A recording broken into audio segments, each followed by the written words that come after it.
Perkembangan zaman yang semakin maju dan modern ini telah memudahkan kita dalam menyebarkan informasi mengenai apapun yang terjadi di sekitar kita melalui teknologi digital.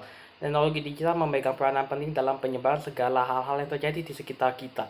Akan tetapi, kita perlu mewaspadai akan berita-berita ataupun informasi yang beredar di sekitar kita karena tidak semua berita yang kita dapatkan dari berbagai sumber yang ada di dunia ini berasal dari sumber-sumber yang dapat dipercaya dan dapat dipertanggungjawabkan kebenarannya.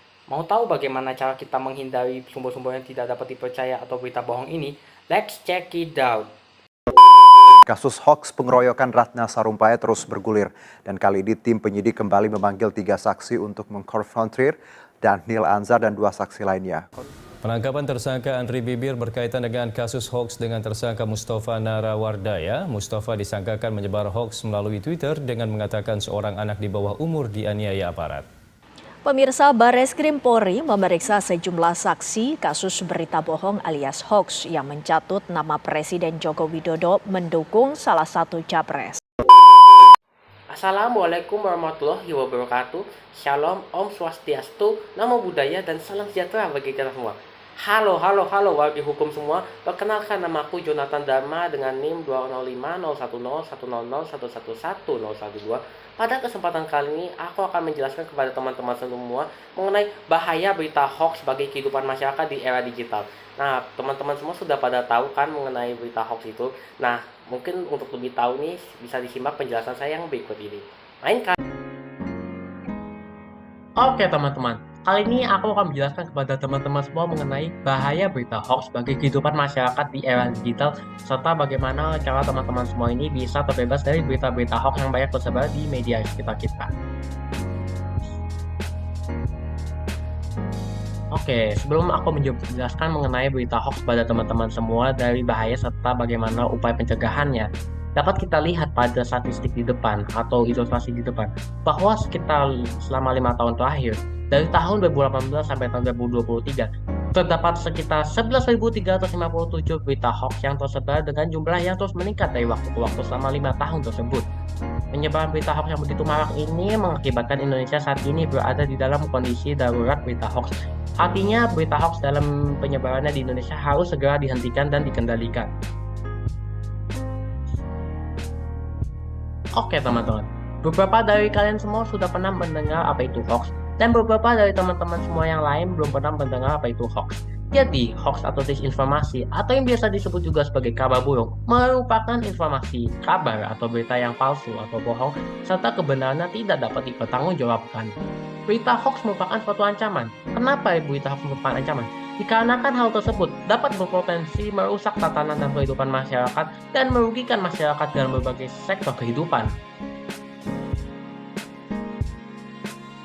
Penyebaran hoax tentu saja tidak dapat dilepaskan dari berbagai macam faktor penyebab. Beberapa faktor penyebaran hoax mencakup terbatasnya pengetahuan akan dunia luar pada beberapa kalangan masyarakat, kemudian pembaca yang cenderung hanya membaca sebagai informasi, atau bahkan hanya membaca judul yang terdapat dalam sebuah berita tanpa melihat lebih lanjut isi berita serta fakta-fakta berita di dalamnya.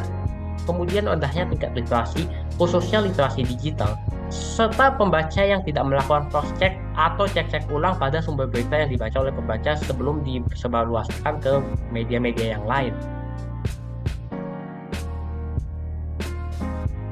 Teman-teman, jadi hoax atau berita bohong memiliki berbagai macam jenis dan bentuk.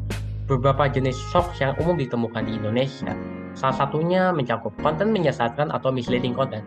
Misleading content atau konten menyesatkan merupakan sebuah konten yang dibuat untuk menjelekkan seseorang atau suatu hal agar menggiring opini masyarakat supaya membenci subjek yang dijadikan sasaran di dalam konten tersebut. Kemudian ada juga konten satir atau parodi. Konten ini dibuat oleh orang yang tidak bertanggung jawab untuk tujuan menyindir individu atau pihak tertentu. Serta satir atau parodi ini kadang-kadang nih juga digunakan oleh beberapa pihak untuk menyampaikan kritik yang terjadi di dalam masyarakat. Kemudian ada juga konten palsu yang biasa disebut juga fabricated content. Konten ini sengaja dibuat untuk menipu orang dengan menggunakan informasi yang tidak dapat dipertanggungjawabkan dan disamarkan agar informasi tersebut dapat terlihat sebagai informasi yang asli dan keabsahannya terjamin, padahal sebenarnya tidak.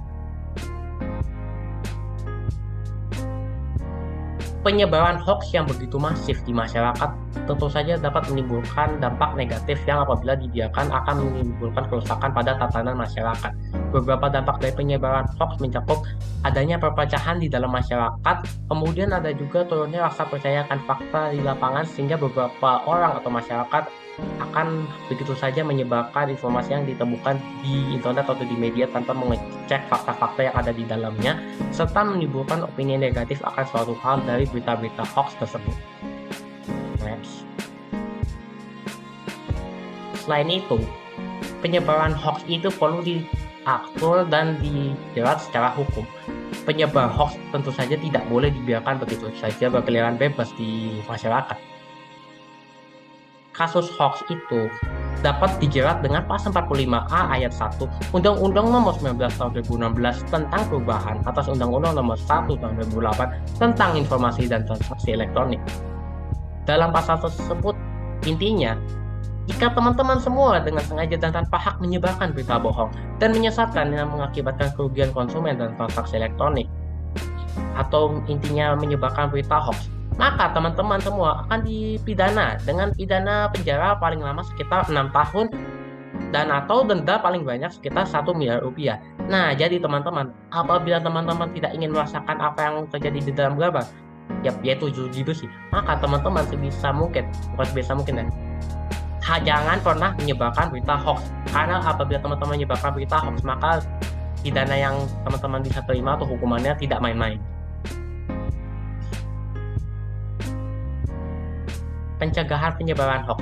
Teman-teman semua sebenarnya meskipun hoax ini tersebar luas di masyarakat, teman-teman sebenarnya masih bisa terbebas kok dari penyebaran hoax dengan menggunakan berbagai macam cara. Beberapa caranya salah satunya, satu, teman-teman bisa mengecek kebenaran dari informasi yang ditemukan di dalam berita ataupun media sebelum teman-teman menyebarluaskan informasi tersebut di dalamnya.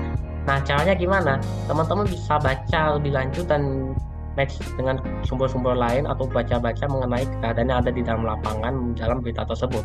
Kemudian teman-teman bisa membaca berita lain dari berbagai sumber yang lain dan cocokkan lagi dengan berita-berita yang kalian dapat. Kemudian apabila teman-teman membaca suatu judul berita, teman-teman jangan hanya berpatokan pada judul saja agar teman-teman tidak termakan pada judul. Kemudian apabila teman-teman membaca suatu berita, maka teman-teman periksalah keaslian resolusi dari foto atau videonya. Jika foto dan videonya yang ada di dalam berita tersebut resolusinya masih dalam resolusi asli, mungkin maka teman-teman bisa jadi beritanya masih aman. Apabila berita tersebut memiliki foto dengan resolusi yang cukup buram, maka bisa dipastikan berita tersebut merupakan berita hoax. Dan yang pasti, satu lagi, teman-teman sharing informasinya sebelum sharing berita tersebut ke teman-teman kalian lain ataupun ke media yang lain. Nah, kalau teman-teman semua menemukan berita itu hoax, jangan khawatir. Teman-teman bisa laporkan media yang dirasa sebagai hoax tersebut melalui sarana yang terdapat pada masing-masing media. Atau teman-teman juga dapat melaporkan berita hoax tersebut melalui email aduankonten@mail.kominfo.go.id disertai dengan alamat situs web dari konten yang dirasa sebagai suatu konten hoax tersebut. Nah, teman-teman, wagi-wagi hukum, kalian sudah pada mengerti kan setelah tadi mendengarkan penjelasan dari aku mengenai berita hoax dan bahaya serta upaya mencegahnya.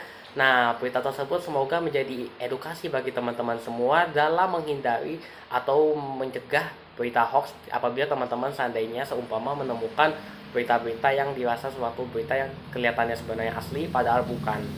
Nah, selain itu juga teman-teman utamakan satu hal, saring sebelum sharing. Demikian video edukasi dari aku, semoga bermanfaat ya bagi para wagi hukum semua. Sekian dan terima kasih, sampai jumpa di lain kesempatan. Thank you.